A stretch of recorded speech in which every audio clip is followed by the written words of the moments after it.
Hello जय मां लक्ष्मी, मैं ऋषि और आप देख रहे हैं अपने यूट्यूब चैनल RSDC व्लॉग। अभी हम लोग मौजूद हैं यज्ञस्थल शीतला स्थान के पास और अभी हम लोग यज्ञस्थल में ही एक कथा पंडाल बना हुआ यहाँ पे मौजूद हैं। यहाँ पर अभी दिखाएंगे आपको कथा का श्रवण करेंगे साधना शास्त्री के मुखार बिंदों से। इसलिए आप हमारे चैनल पर नए हैं तो चैनल को सब्सक्राइब करें और बेल आइकन को हिट करें और वीडियो पे बने रहें। मिलते हैं आप अगले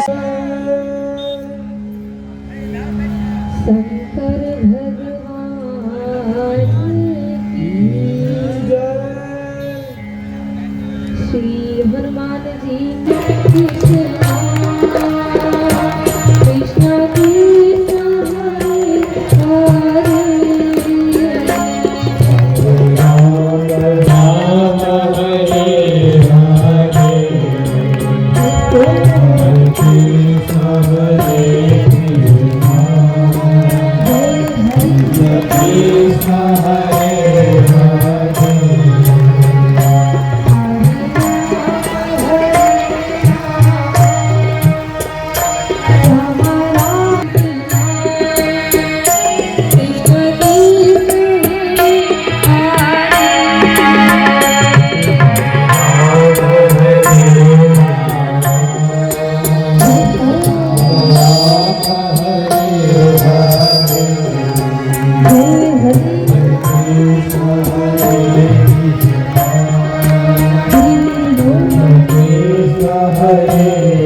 करते हैं ये राम कौन है? क्या ये राम अयोध्या के राजा दशरथ के पुत्र हैं? जिन्होंने स्त्री के विरह में अपार दुख उठाया और क्रोध आने पर युद्ध में रावण को मार दिया। क्या ये वही राम है या कोई और राम है? भारद्वाज जी कहते हैं कि प्रभु, जिस प्रकार मेरा संशय दूर हो जाए, आप वो कथा हमें विस्तार से सुनाइए। और ध्यान देंगे कैसा प्रश्न उठाए हैं भारद्वाज मुनि कि राम कौन है। देखिए एक बार यही प्रश्न कबीरदास जी के सामने आया। एक व्यक्ति ने कबीरदास जी से ये प्रश्न किया। एक व्यक्ति ने कबीरदास जी से पूछा कि महाराज, आप किस राम को जपते हैं, किसकी पूजा करते हैं? कबीरदास जी ने कहा कि तुम्हारे कहने का मतलब क्या है? तो वह व्यक्ति बोला कि राम तो कई हैं। एक राम दशरथ के बेटा, एक राम घट घट में लेटा, एक राम है जगत पसारा, एक राम है सबसे न्यारा। वह व्यक्ति बोला कि राम तो चार हैं, अब आप बताओ कि चार राम में से किसका भजन करते हैं, किसकी पूजा करते हैं? कबीरदास जी बोले कि चार राम हैं। वह व्यक्ति बोला हाँ, चार राम हैं। कबीरदास जी ने कहा कि सुनो, मैं भी पूरे दावे के साथ कह रहा हूं, तुम्हें गारंटी देकर कह रहा हूं कि तुम्हारे एक नहीं, दो नहीं, तीन नहीं, तुम्हारे भी चार बाप हैं। अब जैसे ही कबीरदास जी ने कहा कि तुम्हारे चार बाप हैं, अब वह व्यक्ति बिल्कुल नाराज हो गया, गर्म हो गया, चिल्लाने लगा कि महाराज, एक संत होकर के आप ऐसी बातें बोल रहे हैं, आपको शर्म नहीं आती? हमारे चार बाप हैं। कबीरदास जी बोले कि अरे भले आदमी, नाराज क्यों हो रहे हो? मैंने तो पूरे दावे के साथ बोला है, गारंटी देकर बोला है कि तुम्हारे चार बाप हैं। अब तुम्हें यकीन नहीं है, भरोसा नहीं है, तो तुम भी गिनो, मैं भी गिना रहा हूं। कबीरदास जी बोले चलो गिनो। एक बाप तेरे चाचा को भाई, एक बाप तेरे दादी को गारो, एक बाप तेरे नाना को जमाई, एक बाप तेरे फूफा को सारो। कबीरदास जी बोले हो गए क्या? गिनो। तुम्हारा एक बाप तुम्हारे चाचा का भाई है, तुम्हारा एक बाप तुम्हारे दादी का बेटा है, तुम्हारा एक बाप तुम्हारे नाना का दामाद है, और तुम्हारा एक बाप तुम्हारे फूफा का साला है। अब बताओ, इन चारों में से तुम्हारा असली बाप कौन है? अब जैसे ही कबीरदास जी ने इस बात को कहा, अब वह व्यक्ति हंसने लगा, कहने लगा कि महाराज, ये चारों एक ही है, केवल इनका पद जो है अलग अलग है, लेकिन चारों एक ही है। कबीरदास जी कहने लगे कि जिस प्रकार ये चारों एक ही है, राम केवल एक है।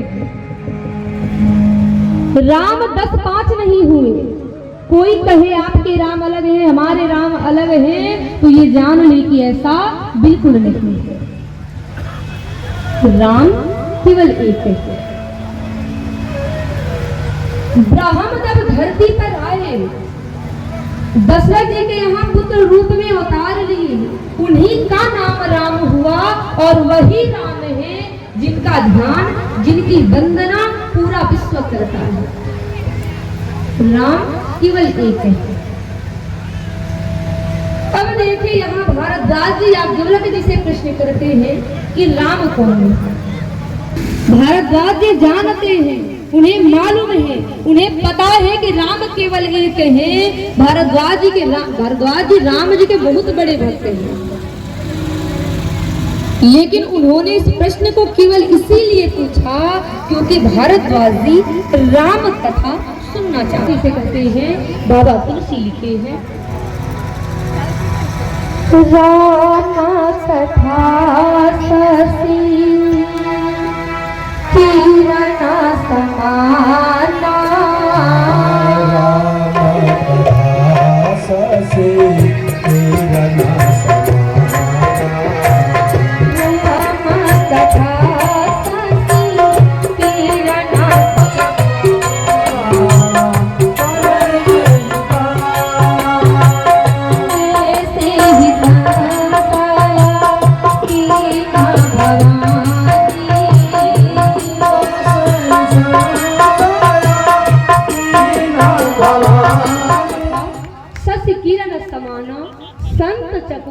करी चित पाना।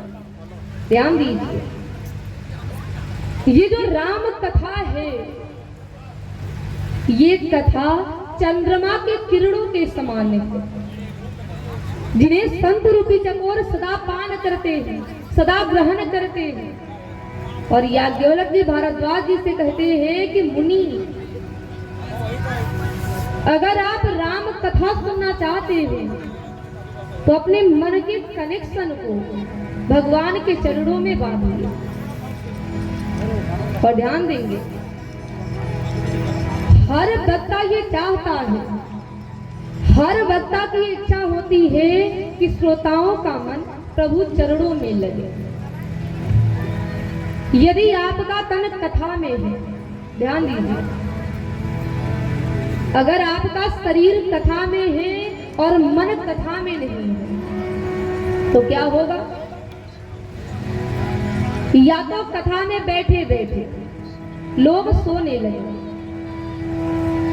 या बैठे बैठे लोग एक दूसरे से बतियाने लगेंगे, या क्या करेंगे जब मन कथा में नहीं रहेगा तो उठक बैठक करेंगे। कभी आएंगे, बैठेंगे, थोड़ी देर बैठेंगे, फिर उठकर जाएंगे। क्यों? क्योंकि मन कथा में नहीं है। और देखिए, अभी कथा का आधे घंटा भी नहीं हुआ, दो मेरी माई ऐसी यहाँ बैठी है जो बैठे बैठे ही सो रही है। और भाई जो सो रही है वो तो समझ ही गई होंगी ना कि किसको कहा जा रहा है। बैठी बैठी जमाई ले रही है, सो रही है। तो ये जान लें कि आप बैठी बैठी सो रही हैं, तो जब बैठे बैठे लोग सोते हैं तो ज्यादा क्या करते हैं? बगल में तुरंत गिर जाते हैं।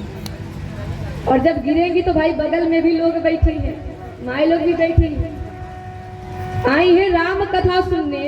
और जब किसी के शरीरिया पे गिरेंगी और जब उनको चोट लगेगा तो क्या चालू हो जाएगा?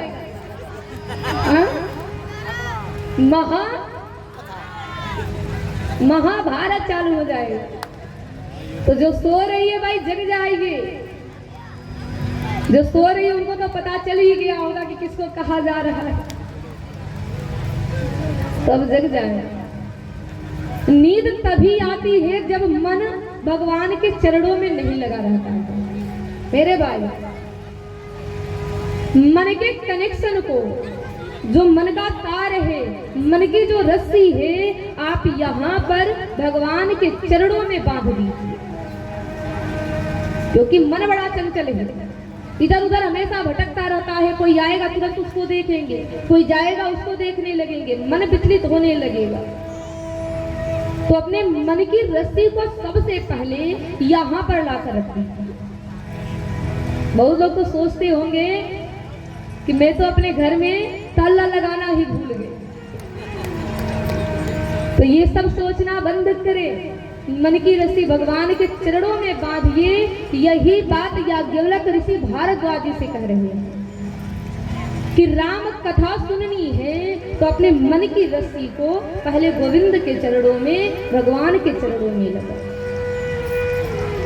और जैसा प्रश्न आपने किया है कि राम कौन है, एक बार यही प्रश्न पार्वती मैया ने भगवान शिव से किया था और भगवान शिव ने जो उत्तर दिया, अब वही उत्तर मैं आपको देने जा रहा हूं। और देखिए भगवान शिव ने क्या उत्तर दिया। अब यहाँ से कथा मोड़ लेती है शिव चरित्र की। तो आइए हम शिव चरित्र में प्रवेश करें।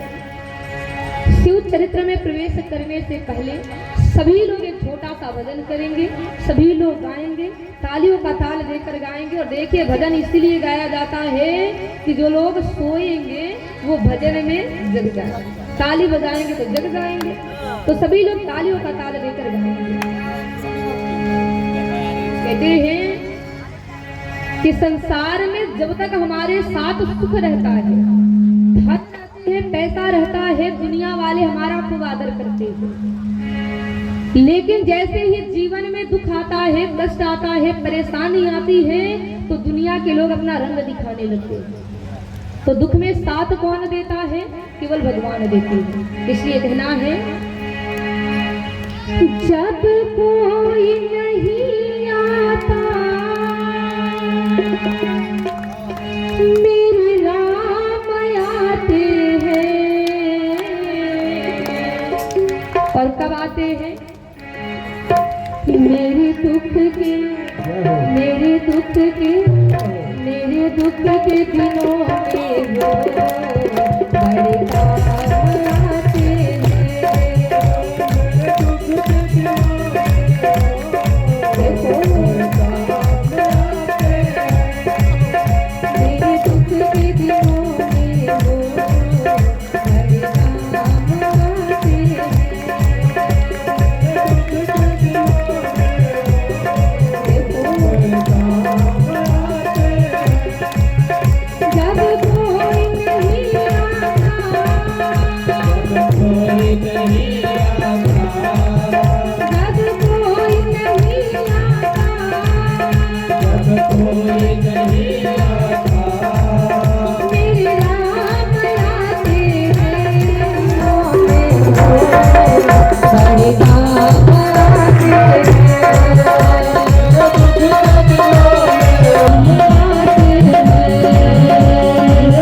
मेरे भैया लोग हाथ को थैले में डालेंगे, चिनौती निकालेंगे, हाथ में सुर्ती रखेंगे, मलेंगे, ताली पीटने लगेंगे। कथा में ही ताली पीटने लगेंगे। लेकिन भजन में हम देख रहे हैं कि सभी लोग चुपचाप हाथ को नीचे करके बैठे हैं और पीछे जो हमारी माई लोग हैं वो लोग भी दोनों हाथ बिल्कुल नीचे करके बैठी हैं। भाई देखिए, यहाँ बैठकर जो आप भगवान से कहेंगे, जो प्रार्थना करेंगे, जो विनती करेंगे, भगवान जरूर सुनेंगे। बिल्कुल सत्य बात है। यहाँ बैठकर जो आप भगवान से मांगेंगे, जो सोचेंगे, जो मन में भाव रखेंगे, भगवान पूरा करेंगे। तो कितने लोग इस बात को मानते हैं कि भगवान दुख में हमारा साथ देते हैं? उठा ले दोनों हाथ लंबे लंबे, एक हाथ नहीं, दोनों हाथ पूरे लंबे लंबे, जहां तक हाथ जा सके वहां तक उठाइए। सभी लोग मानते हैं तो सभी लोग दोनों हाथ उठाकर, दोनों हाथ उठाए रखे पीछे वाली माए लोग, ताली बजाकर दोनों हाथ उठाकर कहेंगे क्या? मेरे दुख के, मेरे दुख के, मेरे दुख के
एक बार त्रेता युग, ध्यान दीजिए, एक बार त्रेता युग में भगवान शिव के मन में बड़ी इच्छा हुई, लालसा हुई कि काश में राम कथा सुना सकूं। अब शिव जी को जब इच्छा होती है राम कथा सुनने की, तो भगवान शिव कैलाश पर्वत से उतर करके कुंभज ऋषि के यहाँ राम कथा सुनने आते हैं। अच्छा देखिए, भगवान शिव कौन है? देवों के देव महादेव है, स्वयं राम कथा के रचयिता हैं। लेकिन जब शिव जी को राम कथा सुनने की इच्छा होती है, तो भगवान शिव कैलाश से उतर करके कुंभज ऋषि के यहाँ कथा को सुनने आते हैं। और भगवान शिव कैलाश पर्वत से उतर करके हम सबको संदेश दिए हैं, हम सबको बताए हैं कि जब हम भी कहीं कथा में जाएं, कहीं पर भी अगर कथा में जाएं तो जरा नीचे उतर जाए। अब सोचिए कहां से नीचे उतरे? कहीं पर भी कथा में जाइए तो थोड़ा जरूर नीचे उतरिए, और कहां से? अपने पद की ऊंचाई से थोड़ा नीचे उतर जाइए, अपने जाति की ऊंचाई से नीचे उतर जाएगा, अपने अहंकार की ऊंचाई से नीचे उतर जाएगा। क्यों? क्योंकि ये जो कथा आप सब सुन रहे हैं, ये कथा क्या है? ये कथा अमृत है। ध्यान दीजिए, ये कथा अमृत है और अमृत कभी भी किसी पत्थर पर नहीं टिक सकता। अमृत कभी भी किसी ऊंचे स्थान पर, ऊंचे जगह पर नहीं टिक सकता। अमृत कहाँ टिकेगा? केवल नीचे पात्र में आकर के ही अमृत ठहरेगा, टिकेगा।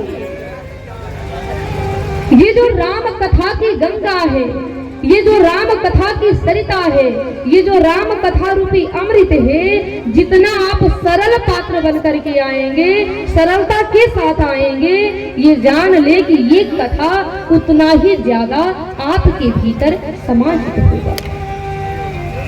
ये कथा उतना ही ज्यादा आपको समझ में आएगी। तो कथा में आए तो अहंकार के साथ, घमंड के साथ कभी कथा में न आए। अच्छा देखिए, शिव जी कैलाश पर्वत से उतर करके मानो पूरी दुनिया को संदेश दिए, पूरी दुनिया को बताए हैं कि प्यारे तुम कथा में जा रहे हो तो कथा में अहंकार लेकर के कभी मत जाना, घमंड के साथ कथा में कभी मत जाना, क्योंकि तुम भगवान के दरबार में जा रहे हो। और भगवान के दरबार में सभी सामान्य हैं, सभी एक जैसे हैं। यहाँ ना तो कोई धनी है, ना कोई गरीब है, ना कोई बड़ा है, ना कोई छोटा है, सब एक समान है, एक जैसे हैं। तो कथा में कभी भी अहंकार नहीं करना चाहिए। लेकिन देखिए, बहुत लोगों के मन में अहंकार रहता है, पता है। बहुत लोग सोचते हैं कोई कथा क्या कहेगा, कथा तो हमें मालूम है, हम राम कथा भागवत कथा सारी कथा जानते हैं, हमने सब कुछ पढ़ा है, सब कुछ देखा है, कोई कथा क्या कहेगा। और यही सोच कर लोग कथा में नहीं आते हैं। बहुत लोग आते भी हैं तो थोड़ी देर खड़ा होकर देखेंगे, फिर घर को प्रस्थान करेंगे। सोचते हैं कि शिव चरित्र की कथा हो रही है, हम लोग हमेशा शिव कथा देखते हैं, टीवी में देखते हैं, जानते हैं। ये सोच कर लोग कथा में नहीं आते हैं। लेकिन एक बार जरूर विचार करें, एक बार जरूर सोचें कि क्या भगवान शिव कथा को नहीं जानते थे, जो कथा को सुनने के लिए कैलाश पर्वत से उतर करके इस पृथ्वी पर चले आए। भगवान शिव कथा को जानते हैं, यहाँ तक कि सबसे पहले राम कथा की रचना भगवान शिव ने ही किया। लेकिन फिर भी शिव जी कथा में आते हैं, क्योंकि उनको पता है कि कथा सुनने का एक बहुत बड़ा फल होता है। मेरी माँ जो पीछे है, जो लेट में आ रही है, अभी जो आ रही है, भाई देखिए, बहुत लोग सोचते हैं कि चलो 1 घंटा कथा सुनेंगे, फिर लीला देखेंगे, कथा 1 घंटा बीत जाएगा, फिर कथा में चलेंगे। तो जो माई पीछे आ रही है, अभी आ रही है, एक बात ध्यान से सुन लीजिए। कितना हो मंदिर जाइए, भगवान की पूजा करिए, जो फल आपको वहां पर मिलेगा, ये जान ले कि यहाँ बैठ करके जितनी देर आप यहाँ बैठेंगे, जो सोचेंगे, जो मन में भाव रखेंगे, भगवान से जरूर पूरा करेंगे। पता है क्यों? ये रामायण क्या है? जो राम कथा आप सुन रहे हैं, ये क्या है? रामायण सुर तरु की छाया, दुख भय दूर निकट जो आया। ये रामायण क्या है? सुर तरु है। और सुर तरु का मतलब होता है कल्प वृक्ष। और कल्प वृक्ष की विशेषता क्या है? सभी लोग भली भांति जानते हैं। कल्प वृक्ष के नीचे बैठकर जो कल्पना किया जाता है, जो सोचा जाता है, वो पूरा हो जाता है। अगर कल्प वृक्ष के नीचे बैठकर गलत बात सोचेंगे, गलत मन में भाव रखेंगे, गलत कल्पना करेंगे, ये जान ले कि भगवान उसे पूरा करेंगे। और कल्प वृक्ष के नीचे बैठकर मन में अच्छा भाव रखेंगे, भगवान उसे भी पूरा करेगा।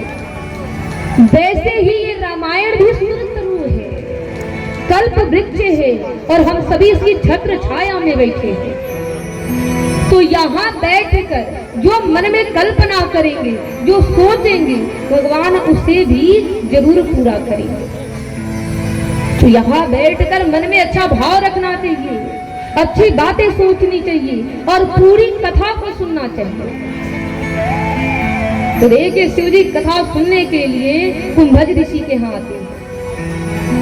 और एक बात, अकेले नहीं आते हैं, किसको लेकर आते हैं? संग सती जग जननी भवानी, उनके साथ जग जननी जगत की माता सती मैया है। और जैसा कि हमने कल बताया भी था मेरे भाई लोग कि 4 स्थान ऐसे हैं जहां पुरुषों को अकेले नहीं जाना चाहिए। कल हमने बताया था, तीर्थ यात्रा करने जाइए पत्नी को लेकर जाइए, यज्ञ करने जाइए पत्नी के साथ जाइए, कथा में आइए पत्नी को लेकर आइए, धार्मिक कार्य में जाइए पत्नी के साथ जाइए। और कल हमने कहा भी था कि आप लोग पत्नी को लेकर आइए। तो कितने लोग आज पत्नी के साथ आए हैं? थोड़ा हाथ उठाकर बता दीजिए। कितने लोग पत्नी को लेके आए हैं? अच्छा आप लोग रुक जाइए, आप लोगों को हाथ उठाने में शर्म आ रही है, हमको पता है। आप लोग बताइए किनके पति लोग आए हैं, हाथ उठाइए। अच्छा नीचे करिए। और लोग क्यों नहीं लेके आए हैं? हाँ? मेरे भाई देखिए, अगर भगवान शिव चाहते तो सती मैया को कथा सुना सकते थे। बताइए, सुना नहीं सकते थे? सुना सकते थे, लेकिन फिर भी शिव जी सती मैया को कथा में लेकर आए हैं। क्यों? शिव जी ने यही संदेश दिया है कि जब भी पुरुष लोग कथा में जाएं, पत्नी को लेकर जाएं। तो आज तो दूसरा दिन भी निकल गया। अभी देखिए 29 तारीख तक कथा हुई, तो 6 दिन कथा है। तो कल से मेरे भैया लोग जो लोग शर्मा रहे हैं कि हम अपनी पत्नी को लेकर जाएंगे, तो कोई क्या कहेगा, देखो पत्नी को लेकर आया है। पत्नी को कल लेके जरूर आइएगा। आइए, एक छोटा सा भजन सभी लोग आएंगे, कहना है भगवान से।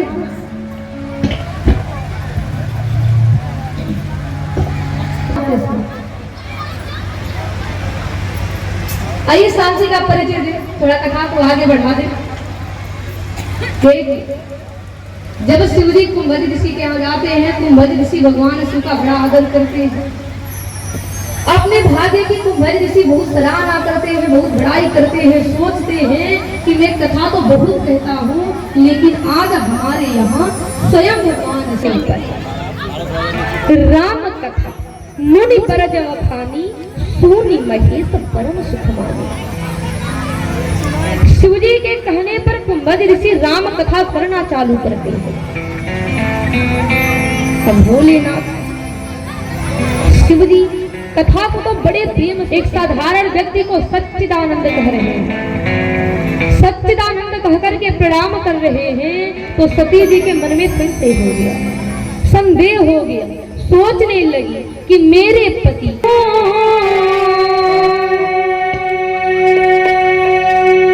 ना कृष्ण नाम लीनो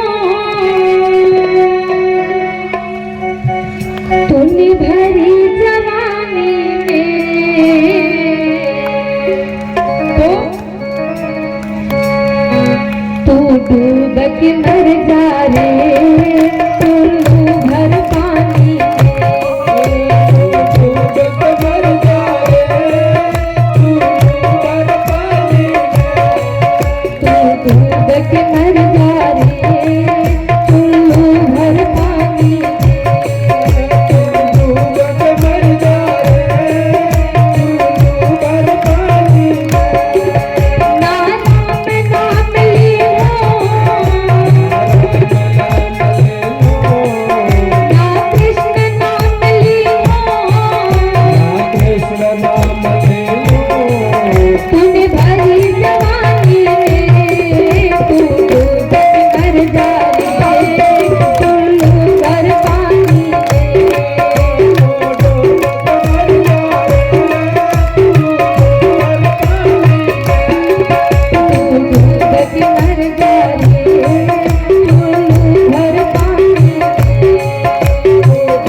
शहर की, पढ़ी लिखी, शिक्षित, समझदार उसकी पत्नी मिल गई। गांव का रहने वाला अनपढ़ गवार, पत्नी मिल गई शहर की पढ़ी लिखी।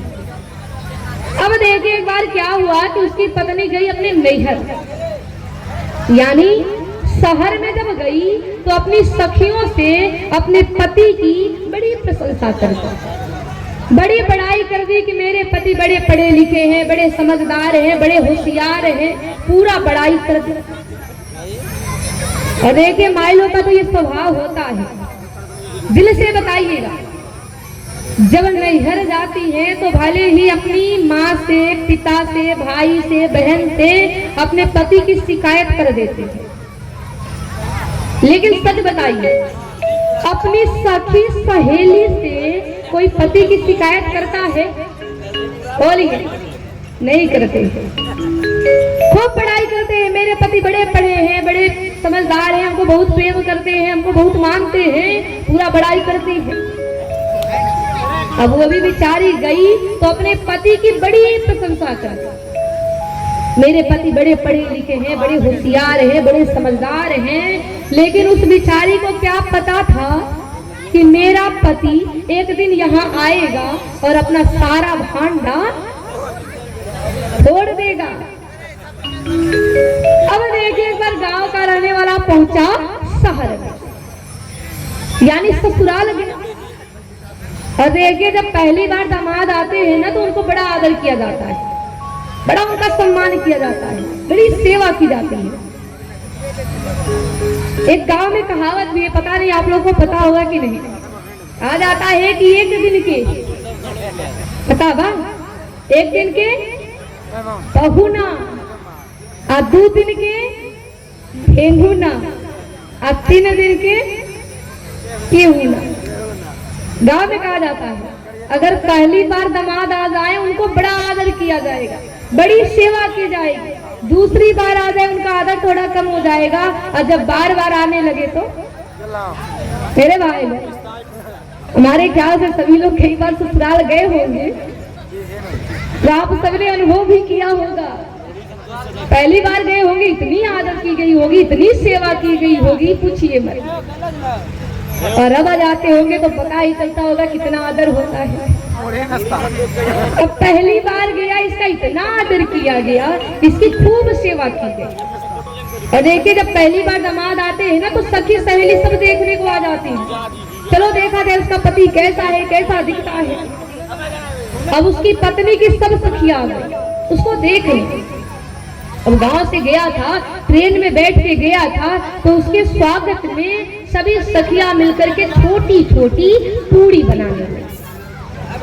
भाई हमारे घर में भी कोई अतिथि आते हैं, कोई मेहमान आते हैं, और खासकर अगर दामाद आ जाए तो उनके लिए हम लोग भी खूब छोटी छोटी रोटी बनाते हैं।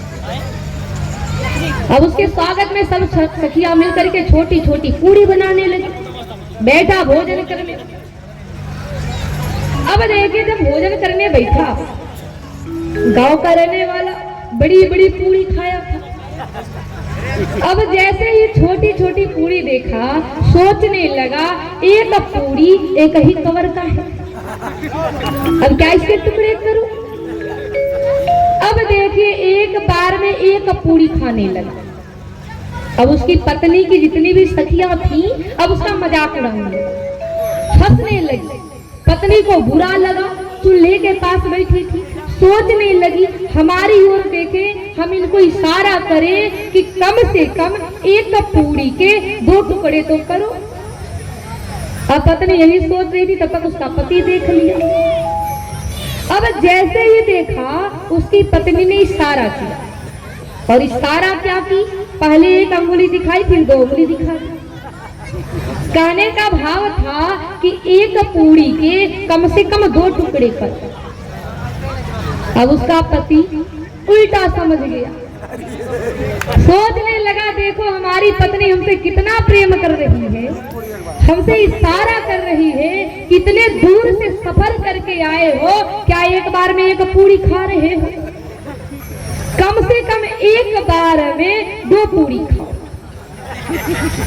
अब देखिए एक पूड़ी उठाया, सब्जी लगाया, दूसरी से ढका और एक बार में 2-2 पूरी खाने लगा। अब उसकी पत्नी को बड़ा गुस्सा आया, मत्था टीस ली। हम लोगों को भी जब गुस्सा आता है किसी बात को लेकर, हम लोग भी मत्था ही टेकते हैं। अब उसकी पत्नी ने मत्था टेका, तब तक पति देख लिया। सोचने लगा, हमारी पत्नी इशारा में कह रही है कि अरे जो तुम पूरी खा रहे हो बड़ी पूजनीय है, और ऐसे ही खाते जा रहे हो। खाने से पहले अपने मस्तक पर सटाओ, फिर खाओ। अब देखिए, एक पूरी उठाया, सब्जी लगाकर दूसरी से ढका, फिर उस पूरी को पकड़ करके उसे मस्तक पर सटाया, फिर खाने लगा। उसकी पत्नी की जितनी भी सखियां थी सब और मजाक उड़ाने लगी, हंसने लगी। अब उसकी पत्नी सोचने लगी, देखो कहो कुछ और, कर कुछ और रहा है। अब चूल्हे के पास बैठी थी। अब बताइए, चूल्हा सुनता है, लेकिन चूल्हे से कहने लगी कि अबे चूल्हे, जैसे तो पहले जलता था वैसे ही जलता जा। उसके कहने का मतलब था कि जैसे तू पहले एक एक पूरी खा रहा था वैसे ही खाता जा, कहो कुछ और कर कुछ और रहा है। तो हमको लग रहा है कि यहाँ यही लागू हो रहा है। कहा जा रहे ताली बजाइए, बजा रहे, जब कहा जाए दोनों हाथ का यह हम नहीं बजाएंगे। कहा जा रहे बैठ जाइए, तो और 2-4 लोग और ज्यादा खड़ा हो जा रहे हैं। ऐसा नहीं करिए, पीछे वाली माए लोग जोर से बोलिए सिया रामचंद्र की। अच्छा, आप लोग मत बोलिए, थोड़ा आप लोग बोल लीजिए। अबे गरियाने को कह दिया जाए, मेरे भाई लोग, गरियाने को कह दिया जाए, इतनी जोर से गरिया देंगे कि अगल बगल के लोग भी इकट्ठा हो जाएंगे। तो जयकारा भी थोड़ा जोर से बोलिए। बोलिए यज्ञ भगवान की। कथा की ओर चले। अब सती मैया राम जी की परीक्षा लेने को जाती है। रास्ते में सोचती है, मैं राम भगवान तेरी आरती।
Thank you.